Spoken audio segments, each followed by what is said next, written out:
ఏపీలో కూటమి ప్రభుత్వం అధికారంలోకి వచ్చిన తర్వాత దేవాదాయాల అభివృద్ధిపై స్పెషల్ ఫోకస్ పెట్టింది. గత వైసీపీ పాలనలో చేసిన తప్పిదాల కారణంగా ఆలయాలు, హుండీలు, రథాలు ధ్వంసమయ్యాయి. దీంతో హిందువుల మనోభావాలు దెబ్బతిన్నాయి.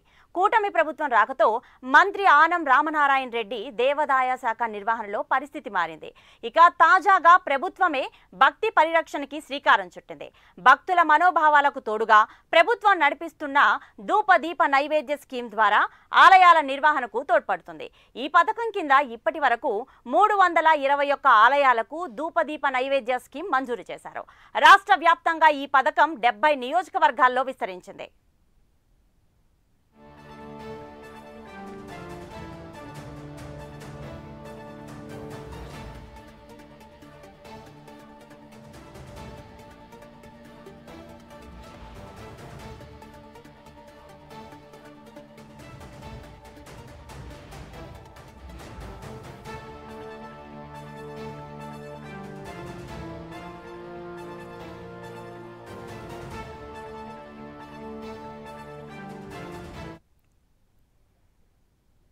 ఏపీలో కూటమి ప్రభుత్వం అధికారంలోకి వచ్చిన తర్వాత దేవాదాయాల అభివృద్ధిపై స్పెషల్ ఫోకస్ పెట్టింది.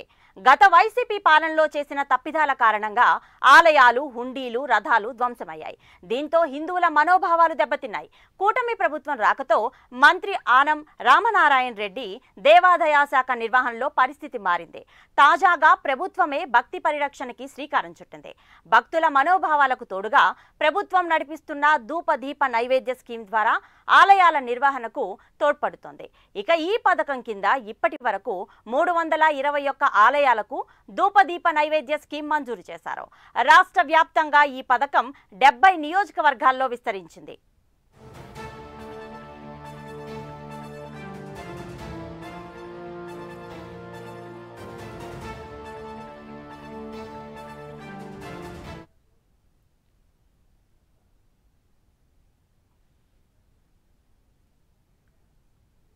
గత పాలకుల హయాంలో నిర్లక్ష్యానికి గురై నైవేద్యాలకు నోచుకోలేని ఆలయాలు మళ్లీ మంత్రి ఆనం చొరవతో పునర్జీవనం పొందుతున్నాయి. కేవలం భక్తుల అవసరాలకు మాత్రమే కాకుండా ఆలయాల వృద్ధి, మౌలిక వసతుల అభివృద్ధికి కేంద్ర బిందువుగా కామన్ గుడ్ ఫండ్ ఉపయోగపడుతుంది. ఇక ఇప్పటి వరకు 106.62 కోట్ల విలువైన 133 CGF పనులు మంజూరయ్యాయి. ఇక ఈ CGF పనులు 76 నియోజకవర్గాలను కవర్ చేస్తున్నాయి. ఆలయాలు మాత్రమే కాదు, వాటి చుట్టూ ఉన్న ప్రాంతాల అభివృద్ధికి కూడా ఈ పథకం ఉపయోగపడుతుంది. ఇక ఈ ఆలయాల అభివృద్ధికి మంత్రి ఆనం అధికారులకు దిశానిర్దేశం చేశారు. పటిష్టమైన పర్యవేక్షణతో భక్తుల అవసరాలను గుర్తించి ఆలయాల అభివృద్ధిపై పునాది వేస్తున్నారు. ఇక కూటమి ప్రభుత్వం ఏర్పాటైన ఏడాది కాలంలో ఎన్నో విజయాలను సాధించారు. ముఖ్యంగా ఆలయాల ఆదాయం 50,000కు పైగా ఉన్న దేవాలయాల్లో పనిచేస్తున్న అర్చకుల వేతనాన్ని నెలకు 10,000 నుంచి 15,000కు పెంచుతూ రాష్ట్ర ప్రభుత్వం ఉత్తర్వులు జారీ చేసింది.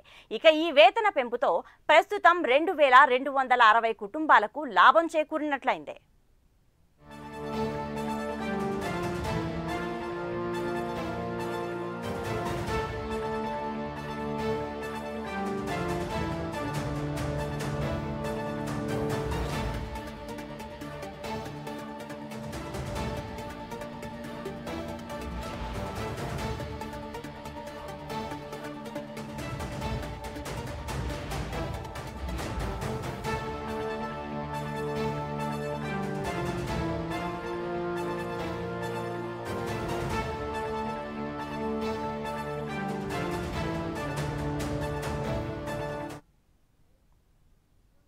ధూపదీప నైవేద్య పథకం కింద వార్షిక ఆదాయం 50,000 లోపు ఉన్న ఆలయాల్లో పనిచేస్తున్న అర్చకులకు 5,000 నుంచి నెలకు 10,000 వేతనాన్ని మంత్రి ఆనం రామనారాయణ రెడ్డి పెంచారు.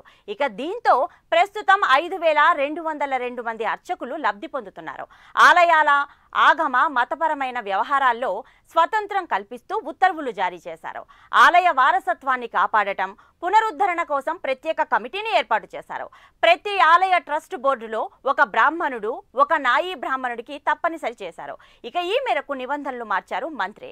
ఇక ఆలయాల్లో పనిచేస్తున్న నాయీ బ్రాహ్మణుల కనీస వేతనాన్ని నెలకు 25,000కు పెంచారు. కన్యకా పరమేశ్వరి అమ్మవారి ఆత్మార్పణ దినోత్సవం ప్రకటించారు. వేద విద్య అభ్యసించిన నిరుద్యోగులకు సంభావన కింద నెలకు 3,000 చొప్పున ఆర్థిక సహాయం అందిస్తున్నారు. ఇక ప్రస్తుతం 600 మందికి పైగా లబ్ధిదారులు ఈ సహాయం పొందుతున్నారు. ఇక ఉత్సవాలు, పండగల సందర్భంగా భక్తులకు మరింత మెరుగైన సౌకర్యాలు కల్పించేందుకు చర్యలు తీసుకోవాలని కోరారు. ఇక భక్తులకు ప్రత్యేక సదుపాయాలు, శుభ్రత, శాంతి భద్రతలు మరింత మెరుగయ్యాయి.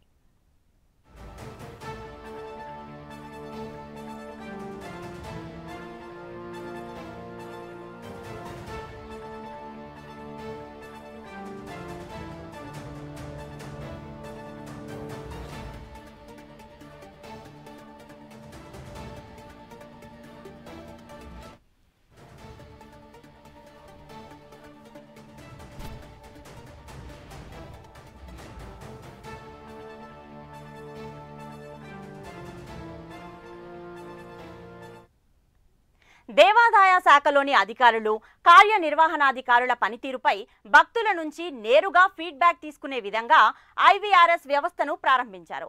ఇది సమర్థమైన పాలనకు, బాధ్యతాయుతమైన సేవలకి బలమైన అడుగుగా మారింది. ఇక ముఖ్యంగా ఆనం రామనారాయణ రెడ్డి నిబద్ధతకు, దేవునిపై ఆయనకున్న భక్తి స్పష్టమైన దృక్పథానికి నిదర్శనమనే చెప్పాలి.